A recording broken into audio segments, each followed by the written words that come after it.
Bom, pessoal, estamos iniciando mais uma semana, então é dia do quadro que vem por aí. Especificamente a respeito de segunda-feira, vou tratar de dois assuntos. Primeiro, está se falando muito na queda do dólar em relação ao real. Qual será a cotação, ou a paridade correta entre as duas moedas, dólar e real? Existe isso, eu já vou explicar para vocês. Como segundo ponto do dia, eu vou abordar os assuntos debatidos no Fórum de São Paulo, na reunião desse fórum que ocorreu em Brasília. Achei que devia acontecer em São Paulo, já que o fórum é de São Paulo, mas eu vou abordar o que eles debateram, quais as conclusões que chegaram, algumas, a meu ver, muito absurdas. Meu nome é Eduardo Starosta e esse é o canal Fora de Curva. Bom, um dos destaques econômicos dessa segunda-feira foi o dólar fechando a R$ 4,77, que é a menor cotação entre as duas moedas em mais de um ano. E aí fica a pergunta, onde será que vai parar essa paridade entre dólar e real? Será que ela está ajustada? Será que ela vai cair mais? Será que vai subir mais? O que vocês acham? Eu tenho alguns parâmetros que acompanho historicamente. Existe sim uma tendência de cotação entre as moedas. Vamos começar a pensar há alguns aninhos atrás, lá na década de 90, quando surgiu o Plano Real. Ali tinha uma definição muito clara que a paridade entre duas moedas, ela acontecia quando a balança comercial em 12 meses ficava mais ou menos zerada ou equilibrada. Significava que era viável tanto importar como exportar. Se nós temos um superávit comercial muito elevado, há um desequilíbrio, a moeda nacional está desvalorizada e isso impulsiona exportações. Se nós temos um déficit comercial, como aconteceu em vários pontos da história do Brasil, também muito elevado, isso aí vai dizer o quê? Que a moeda brasileira está sobrevalorizada e isso faz com que ela tenha maior poder de compra de mercadorias estrangeiras. Um extremo ou outro extremo é prejudicial. Pode beneficiar eventualmente mais importações ou mais exportações, conforme o lado que tiver, mas o desequilíbrio não faz bem para o contexto geral da economia. E qual é esse ponto de equilíbrio? Bom, considerando que existia nos primeiros meses de equilíbrio entre exportação e importação do Plano Real e inflacionando as duas moedas, a moeda norte-americana, o dólar, e a brasileira, o real, nós chegaríamos a um patamar de equilíbrio cambial da ordem de R$ 4,40 a mais ou menos R$ 4,75, 80 centavos. Ou seja, fechando a 4,77 como foi hoje, isso significa que a cotação entre as duas moedas está num ponto de equilíbrio aceitável. Isso aí, como eu falei, vai de 4,80, 4,75 no máximo, a 4,40 no mínimo. Se ficar abaixo de 4,40, liga assim o sinal amarelo. O Brasil provavelmente vai começar a ter déficit comercial. E se ficar muito acima desse patamar, os superávites vão se acumular, mas a indústria brasileira, até os consumidores brasileiros, não vão poder comprar suas necessidades do exterior a um preço justo. E a pergunta que não quer calar, por que o dólar foi tão alto? Por que o real, nesses últimos anos, ficou tão desvalorizado? Gente, a resposta é bastante simples.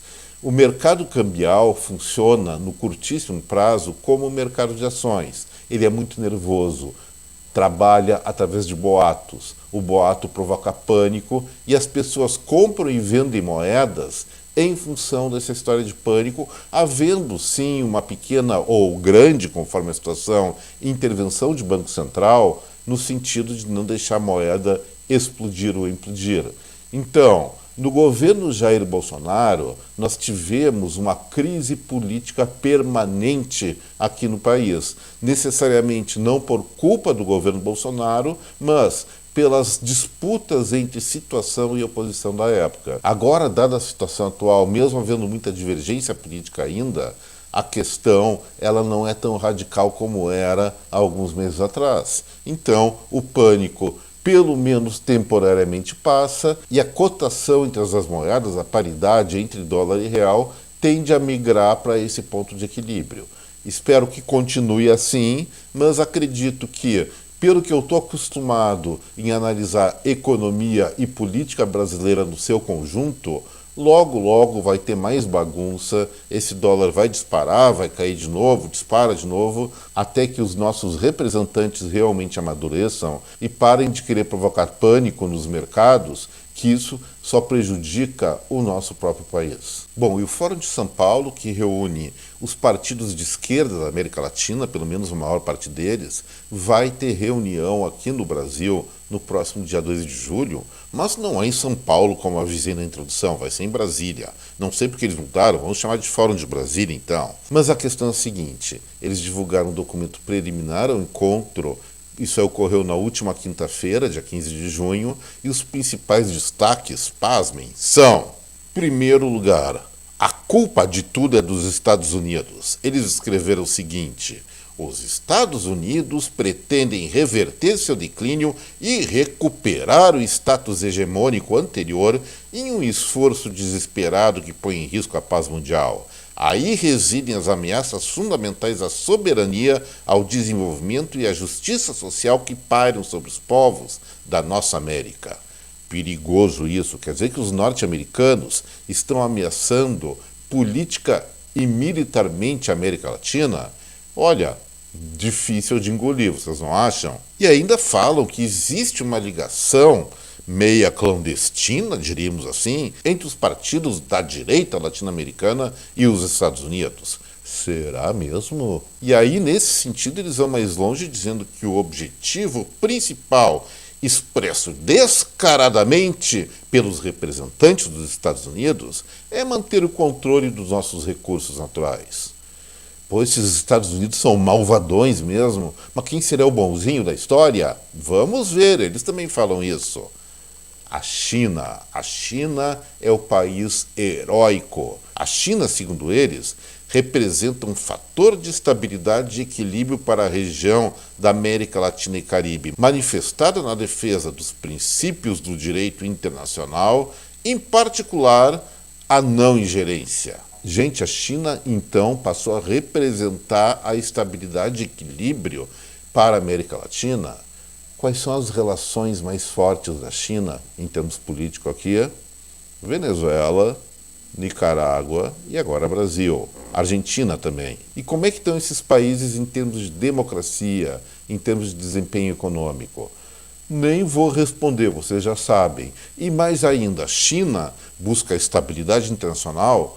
O que esse país fez lá no sudoeste asiático, tomando conta praticamente de todo o mar do sul da China, que não quer dividir com os coleguinhas ou vizinhos como Tailândia, Vietnã e Filipinas? Qual é a política deles a respeito de Taiwan? Só não invadiram a ilha em paralelo à invasão russa da Ucrânia, quase paralela, porque viu naquele cenário de guerra muita incerteza, muito paradigma tecnológico novo e novidades na arte de guerrear, e seguramente estão se preparando para isso. E ainda mais, a guerra entre Rússia e Ucrânia, de quem é culpa? Lógico, da OTAN junto com os Estados Unidos, porque eles tentaram fazer com que esse país se integrasse à sua aliança militar. Gente, olha só que profundidade isso. Eles ainda detalham em relação a isso. Hoje o Império contra-ataca, e não é o negócio do Spielberg, Guerra nas Estrelas, é os Estados Unidos Império. Vamos repetir. Hoje o Império contra-ataca com uma estratégia reforçada, realiza a renovação de seu sistema de dominação, hegemonia e controle, aprofunda o expansionismo, o militarismo e a guerra, promove o genocídio e a depredação do meio ambiente, finaliza ou afirma o documento.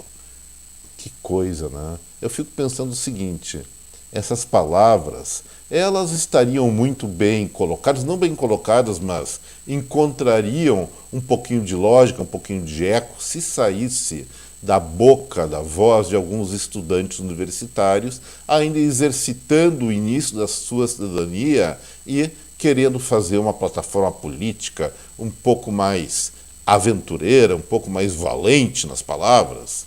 Mas, gente, o Fórum de São Paulo inclui nesse momento o governo brasileiro e vários governos latino-americanos. Fazendo tais acusações, é praticamente o Poder Executivo Nacional ou o partido político que lidera o Poder Executivo brasileiro fazendo acusações desse nível, não só aos Estados Unidos, mas a todos os componentes da OTAN. O que a gente vai esperar de rescaldo, de reação política ao nível global?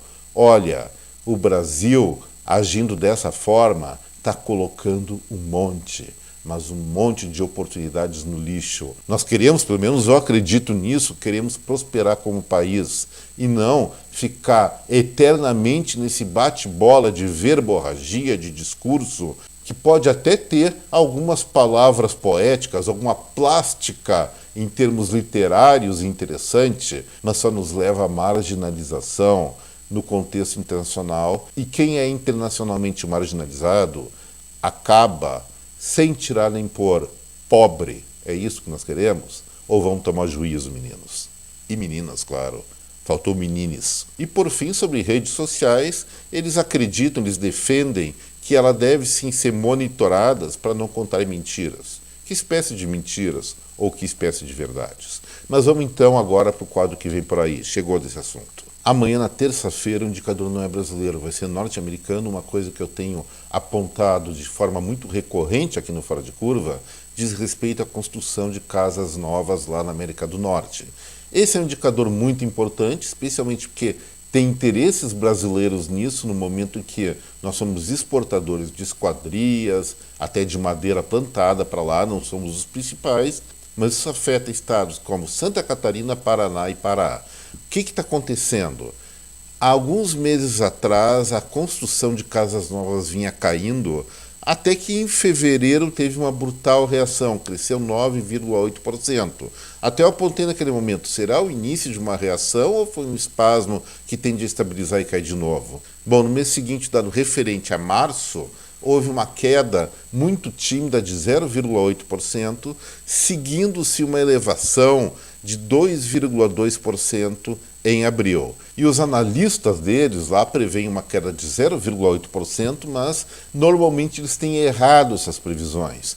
Pode haver tanto essa queda, maior ou menor, como até uma continuidade de crescimento no que eu estou apostando, porque eu vejo que alguns fatores indiretos nos levam a ver que a economia norte-americana, apesar de ter aumentado um pouquinho seus pedidos de seguro-desemprego, que a gente vai tratar daqui a pouquinho, está reagindo, está se mantendo, pelo menos, num ritmo de crescimento razoável. Ela não está em recessão, não.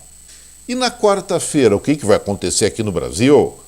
Vai ter o desfecho, pelo menos de um round, da maior briga política desse século. O que é?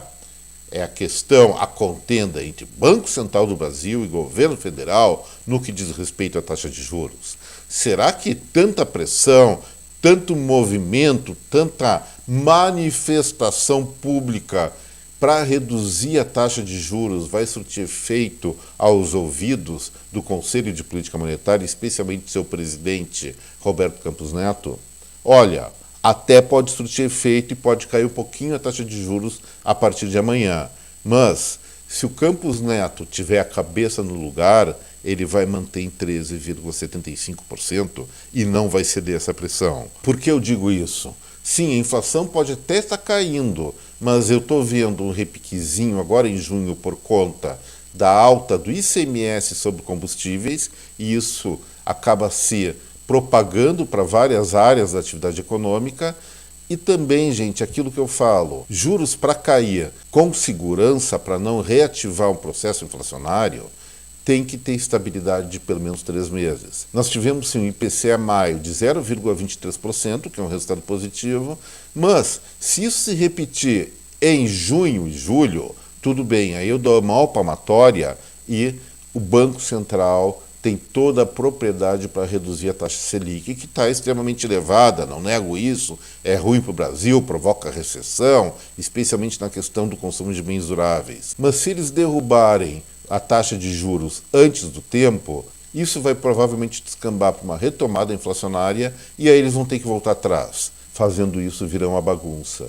E acredito que o Roberto Campos Neto não vai apostar o seu prestígio, o seu histórico, ou como se fala, a sua biografia, num fiasco desses. Espero, lamentavelmente, que continue em 13,75%. Não tenho como prever se isso vai ou não vai acontecer, porque são decisões, em princípio e finalisticamente humanas. E quanto a isso, sempre qualquer cachola de qualquer pessoa é uma caixinha de surpresa. Na quinta-feira, voltando aos Estados Unidos e avaliando a atividade econômica deles, vai sair o indicador de pedidos iniciais de seguro-desemprego da semana anterior. A previsão dos analistas de plantão é que esses pedidos sejam em torno de 260 mil, um pouquinho superior ao que estava predominando no final de maio e início de junho, que estava em torno de 225 a 230 mil, mas ainda bastante modesto para antecipar algum agravamento de situação econômica lá. Mas é uma previsão. Na quinta a gente vai ver se ela se consolida ou não, se vai ser maior ou menor que isso. Se for menor, eu vou poder dizer, o mercado de trabalho nos Estados Unidos continua instável, não temos o que temer em relação a uma recessão. Se subir muito, aí eu vou abrir o olho, mas eu não acredito que aconteça isso. Deve ficar entre 260 e 230 mil, mantendo esse patamar. Espero, pelo menos, que seja assim. E sexta-feira, finalizando agora a Fora de Curva de hoje, falar nisso, não esqueçam, né? O botão no like, o compartilhamento desse vídeo com seus amigos ou inimigos, se vocês querem encher o saco de alguém, se não gostarem do vídeo, e também aqueles que estão assistindo Fora de Curva pela primeira vez ou já assistem há algum tempo e não são inscritos, por favor, sejam muito bem-vindos ao canal. Tenho certeza que ninguém vai se arrepender. Pode ficar eventualmente bravo comigo com alguma besteira, algum erro que eu cometer, mas todos somos sujeitos ao erro e também ninguém é de ferro para não dizer uma besteirinha de qualidade de vez em quando. Mas, gente, na sexta-feira está marcado para sair a Receita Tributária Federal de abril. Eu já antecipei que isso ia sair, eu venho antecipando isso há mais de um mês. O dado está atrasado, não sai, e tem novamente essa previsão.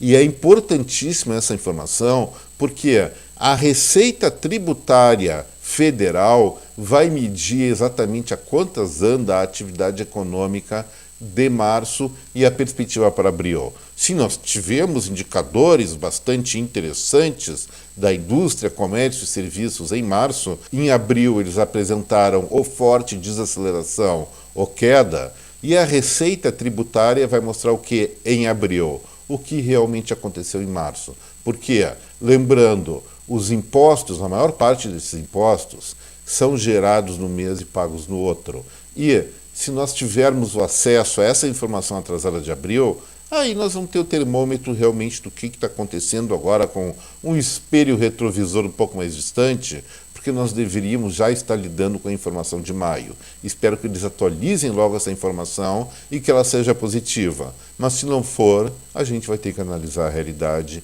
que nós estamos enfrentando já na economia brasileira. Por hoje era isso, gente. Espero que vocês tenham gostado do vídeo. E repetindo, se gostaram, não esqueçam do like, do compartilhamento e da inscrição para quem é novo. Muito obrigado pela atenção, uma excelente semana a cada um de vocês. Até breve. Tchau, gente.